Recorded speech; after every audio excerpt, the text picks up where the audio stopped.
Ek is Nadine van Tjhoko Paint en baie welkom in ons kreatiewe studio. Vandag gaan ek jou wys hoe om met Tjhoko Paint 'n gewone gedrukte papier se ink oor te plaas op 'n geverfde oppervlak. So wat jy nodig het vir die sessie is Tjhoko Paint in die kleur wit. Dan gebruik ons Tjhoko se kleur Glaze, die kleur waarmee ons gewerk op die pote van die dennehout is Olivia spyl. Jy het 'n inkroller nodig, 'n enzyme kwas, 'n kombuissponsie en dan is 'n sponsroller opsioneel. Jy kan enige patroon aflaai vanaf die internet, gratis patrone wat beskikbaar is en laat laser druk op papier. So dis gefotostateer deur 'n laserprinter en dan het jy gewone kraanwater nodig. Ons het ons baarstoeltjie se oppervlak reeds geverf met wit. Dit is ook die area waarop ons die papier gaan transfer en ons het 'n 4 ure droogtyd toegelaat. Ons het hierdie motief gekies en laat druk en die volgende stap is om met jou kleur Glaze te verf. So ek gebruik onverdunde kleur Glaze.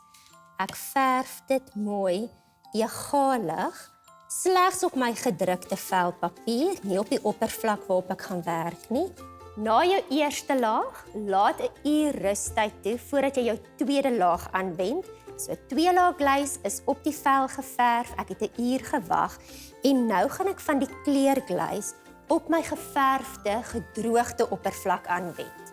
Volgende, gebruik ek my gedrukte vel met die 2 laag Glaze op, plaas dit met die patroonkant na die geverfde oppervlak. Ek sit nou baie druk op my oppervlak en ek rol met my inkroller bo oor my papier. Dit is belangrik is om op 'n plat oppervlak te werk en ek gaan nou rol totdat al die ligblaasies verwyder is en dan gaan my stuk oornag staan voordat ek die volgende stap aanpak.